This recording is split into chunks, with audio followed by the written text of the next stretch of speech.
হরে কৃষ্ণ। যেহেতু ভগবান কৃষ্ণই জগন্নাথ, সেই জন্য কৃষ্ণ রূপে তিনি যখন ছিলেন তখন তিনি মাখন চুরি করেছেন, আর জগন্নাথ রূপে যখন এলেন তখন তিনি কাঁঠাল চুরি করেছেন। জগন্নাথের অত্যন্ত প্রিয় খাবার হচ্ছে কাঁঠাল। একটা খুব সুন্দর কাহিনী আছে, আমাদের মায়াপুরের রাজাপুরের এরকম কাহিনী আছে, এবং জগন্নাথপুরীরও কাঁঠাল চুরির কাহিনীটা শুনুন, কত আনন্দ পাবেন। রঘু দাস বলে জগন্নাথের একজন প্রিয় ভক্ত ছিলেন। তিনি একটা ছোট কুটিরে অবস্থান করতেন, আর সিংহ দ্বার দিয়ে প্রবেশ করে জগন্নাথকে দর্শন করতেন, গুণগান করতেন, সবসময় জগন্নাথ জগন্নাথ করেই পাগল। একদিন রাত্রির বেলা জগন্নাথ এসেছে, এসে বলছেন, রঘু রঘু। কে? আমি জগন্নাথ। ও প্রভু, এত রাত্রিরে কেন এসেছেন? চল চুরি করতে যাবো। বলছে, প্রভু চুরি করতে যাবেন? আপনার অভাব কি আছে? হ্যাঁ, বলে না, কাঁঠাল চুরি করতে যাবো। কোথায়? রাজার বাগান বাড়িতে যাব।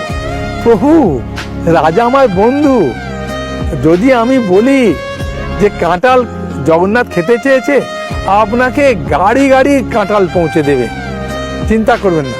বলে, রঘু তুই জানিস না চুরি করে খাওয়ার কি আনন্দ আছে, সেই আনন্দটা তোকে বলে বোঝাতে পারবো না রে। হ্যাঁ, আমি যখন কৃষ্ণলীলায় ছিলাম, আমার বাবার বাড়িতে 9 লক্ষ গাই ছিল। আমার মা কত মাখন তৈরি করতেন, তবু আমি চুরি করে খেয়ে একটা আলাদা আনন্দ। রঘু চল, প্রভু যদি ধরা পড়ে যায়। আরে ধরা পড়বি না, আমি আছি না, চল। গেছে, বলছে, রঘু এই গাছটায় খুব সুন্দর কাঁঠাল দেখি, খুব পাকা পাকা কাঁঠাল, খুব সুগন্ধ বেরোচ্ছে, এই গাছে ওঠ।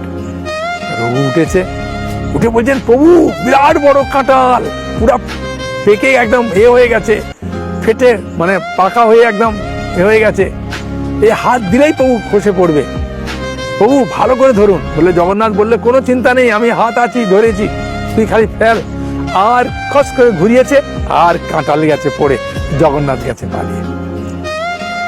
আর পাহারাদাররা ছুটে এসে দেখছে, আরে কাঁঠাল তো খুব সুন্দর, কিন্তু চোর আসেনি তো, দেখে দেখি। আর উপরে দেখে চোর। এই চোর, কি নাম তোর? আমার নাম রঘু।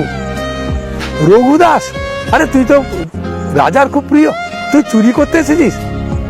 না, রাজার কাছে যাচ্ছে। রাজাকে ডেকে নিয়ে এসছে। রাজা এসেছে, হ্যাঁ, রাজা এসে বলতে শুরু করেছে, রঘু রঘু তুই চুরি করতে এলি? আরে তুই যদি বলতিস কাঁঠাল খাবো, তোর ঘর আমি ভর্তি করে দিতাম রে। বলে, আমি নয়, জগন্নাথ দেব নিয়ে এসেছিল। আবার জগন্নাথ নাম করছিস? চ। হ্যাঁ, প্রভু চুরি করতে এসছে, জগন্নাথের নাম নিচ্ছিস, চ। বলে ওকে জেলে পুড়িয়ে দিয়েছে। দিয়ে বলছেন, কালকে তোর বিচার হবে। আর জগন্নাথ তোর চলে গেছে মন্দিরে। যখন রঘু আছে, তখন জগন্নাথ দেব জল নিয়ে এসে বলছেন, রঘু রঘু একটু তো জল খা। বলছে, না প্রভু, যা জল খাইয়েছেন আর জল দরকার নেই, শুধু পেটাই খেতে আমি বাকি আছি। কি যে পেটাই দেবে কালকে? ওই চিন্তা করছিস কেন, আমি তোর বন্ধু না, তোকে আমি বাঁচিয়ে দেবো। বললে, যা বাঁচালেন, আপনি বললেন ধরবো। বললে, আরে ধরলে কি হবে, উত্তরী গায়ে পুরা গন্ধে ভর্তি হয়ে যাবে, সেই জন্য আমি ছেড়ে দিয়ে পালিয়ে গেলাম। রঘু, চিন্তা করিস না। রঘু বললেন, ঠিক আছে প্রভু, চিন্তা আর কি করব, আপনি আছেন। ভগবান জগন্নাথ দেব রাজার কাছে গেছে, বলছেন, রাজন, রঘুকে নিয়ে আমি চুরি করতে গেছি, রঘুর কোনো দোষ নেই, আমার কাঁঠাল খাওয়ার ইচ্ছা ছিল, তুই রঘুকে ছেড়ে দে। রাজা তো আনন্দে ভরে গেল। সমস্ত মন্ত্রীবর্গ সবাইকে ডেকে বললেন, রাজা রঘুকে নিয়ে কাঁঠাল চুরি করতে গিয়েছিল আমার বাগান বাড়িতে। রঘু জগন্নাথের কত প্রিয়, চিন্তা করো। তা রঘু দাসের নাম জগতে ছড়িয়ে পড়ল। তাই ভগবান যা কিছু করে ভক্তের জন্য, তার ভালোর জন্য করেন। কখনো ভগবান কোনো ভক্তের খারাপ করেন না।